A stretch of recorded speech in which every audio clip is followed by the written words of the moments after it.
Ki khubor ka Batesi TV ka umdi basnyam bat penjaslian Rupa Premium Meghalaya.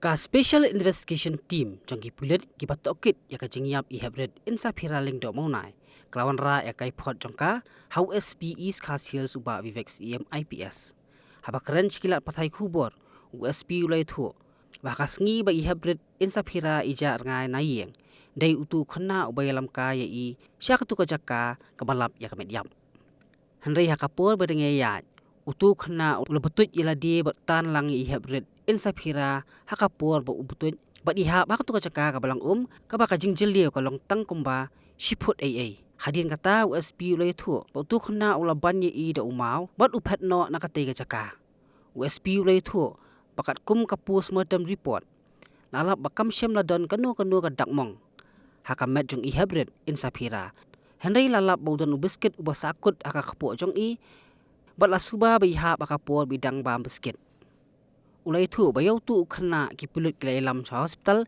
banle ek medical check up pat hadin kata lailam noi usha juvenile ban toket khambanya haba kali ka jing bamlap ya kamet jong I hakapor balik wat hakatu ka jaka USP ya thu bagi brio ki bawat kimpoi perkhat ba kamet kandon hang tu hendai dei ondalawan ki misteri babela hakatu ka building bakilap ya kamet.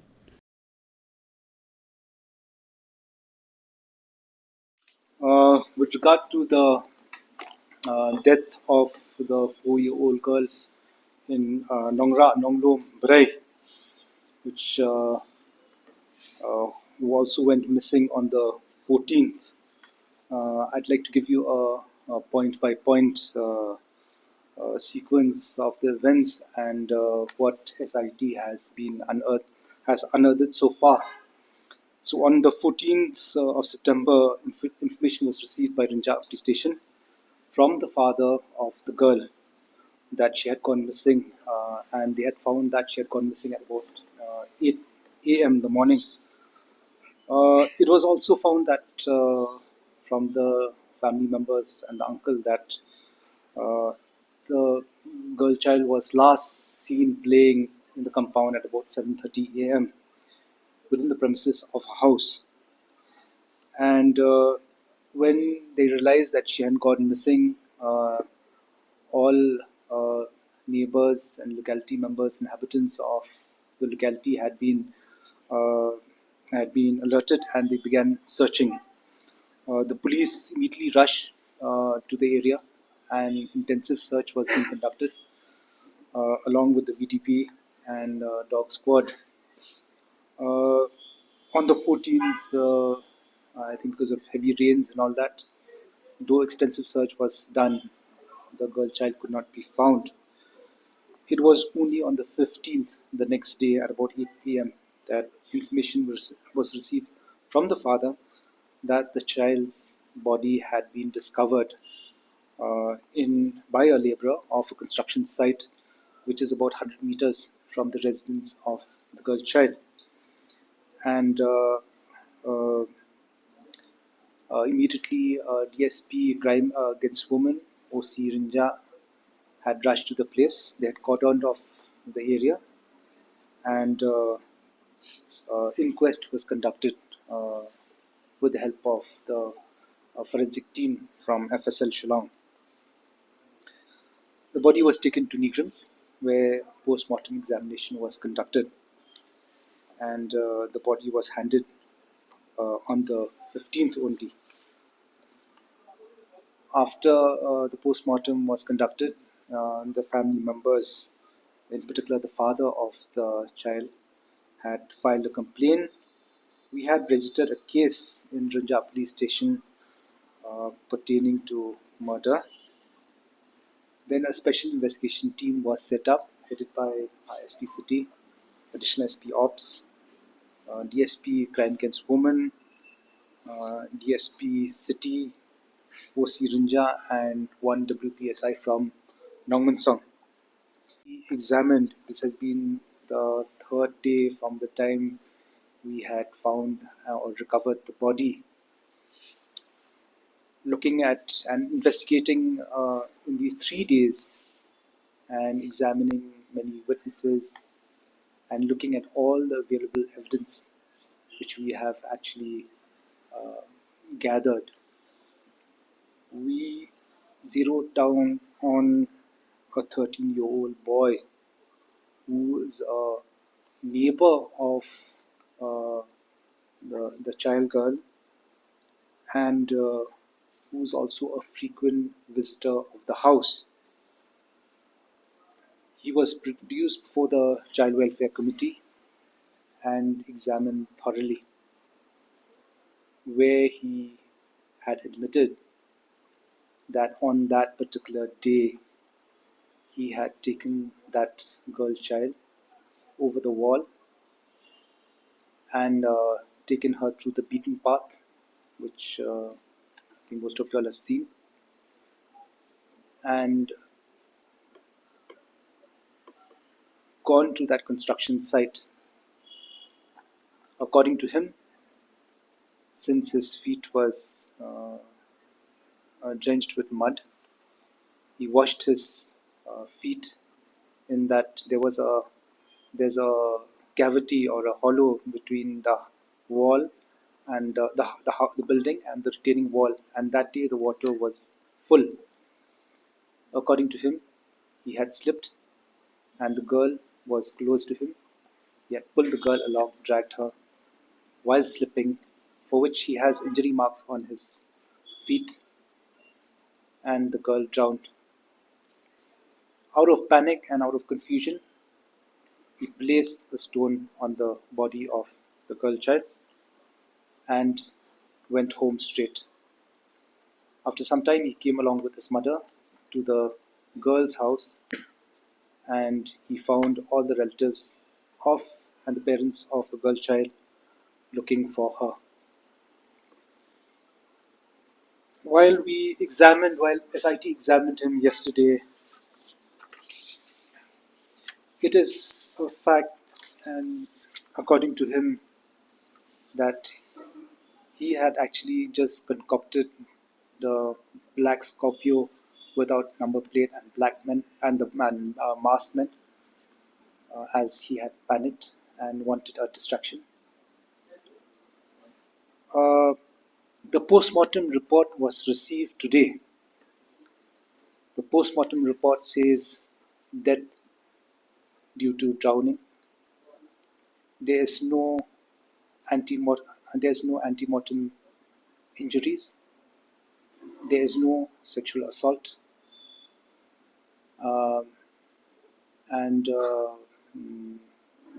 the death was 24 to 36 hours from the time post-mortem was done. So that indicates that the death happened in that place, not in any other place. And he was sent to the juvenile home yesterday for observation. Today, thorough medical examination and several medical tests has been done on this boy. He has been produced before the Juvenile Justice Board, and SIT is in the third day of the investigation. We are yet to investigate further on the claims of this child, of whether it was accidental or otherwise. So this is all what I can say till this juncture. The child never disclosed this fact to anybody.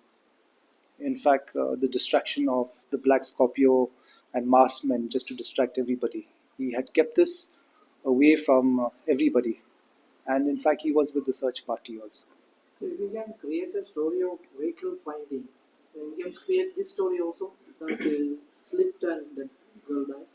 See, like I said, just the third day, and SIT has got 90 days to investigate this case.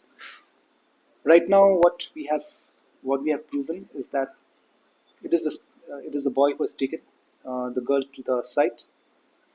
It is also proven that there is no robbery because her gold earrings are intact. It is also proven there is no sexual assault. It is also proven that there is no body injury. So this is a if and post-mortem report says it is a case of drowning. Now we need to find out further whether this boy had a motive.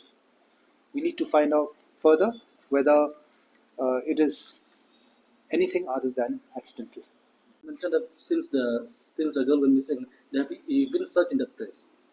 I don't think so that is a fact, because we have actually asked people whether they have visited that place and all that, and nobody has visited that place. One thing is also we have in fact asked the police party, why have you missed out that place?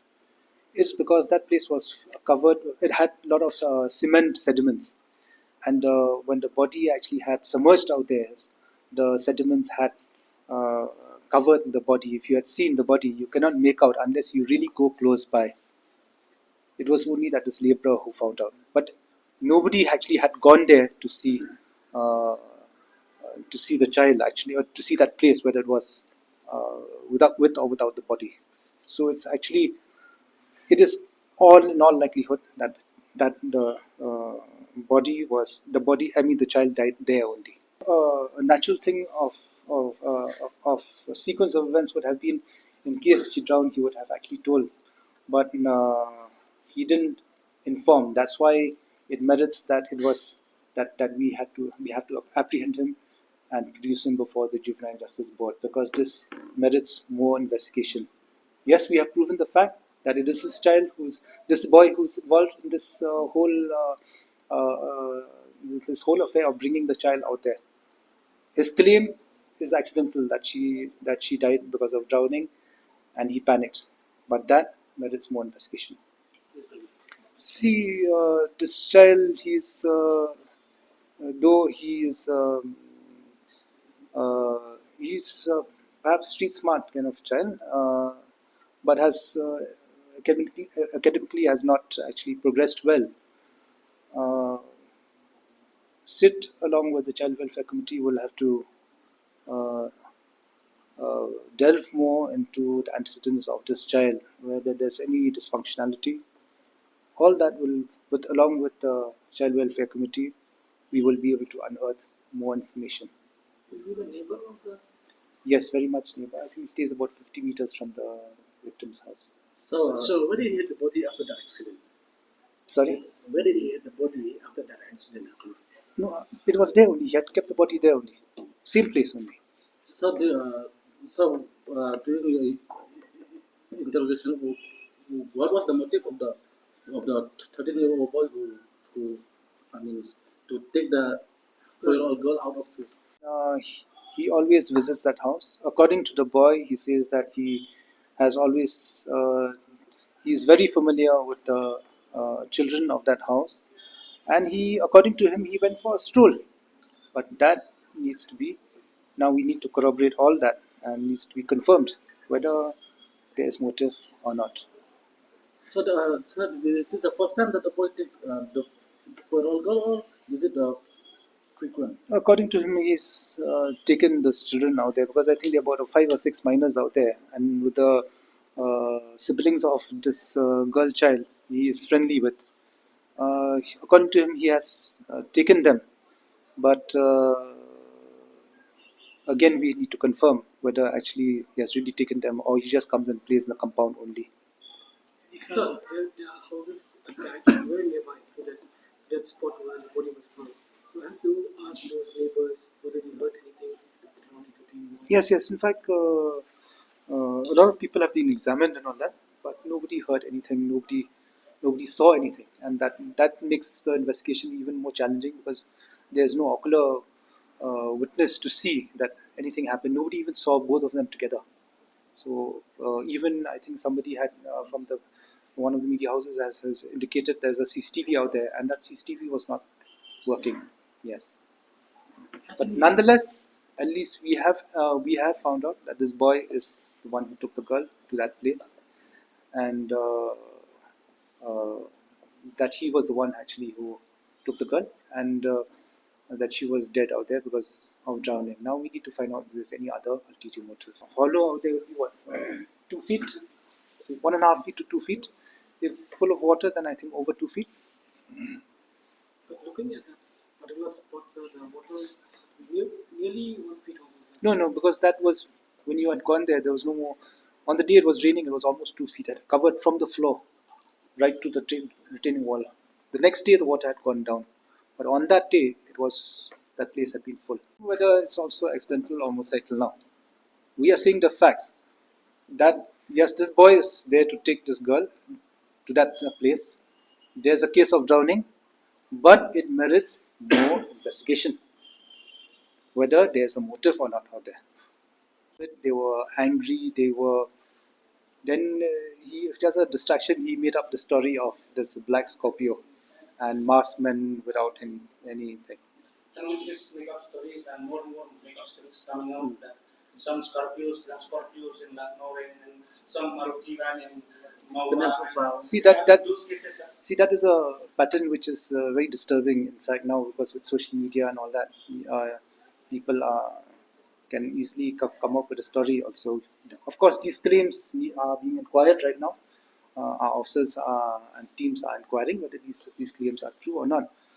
But this pattern of coming up suddenly after this case of children, and also you see the pattern is when they are going to school or whether they're going for tuitions, that somebody is trying to abduct them is disturbing, and it also we require to find out whether it is true or not. A number of them being reported everywhere today, so they're being inquired. If there is anything which is concrete and which is actually the veracity is true, then we will register a case. There is no ante-mortem injury.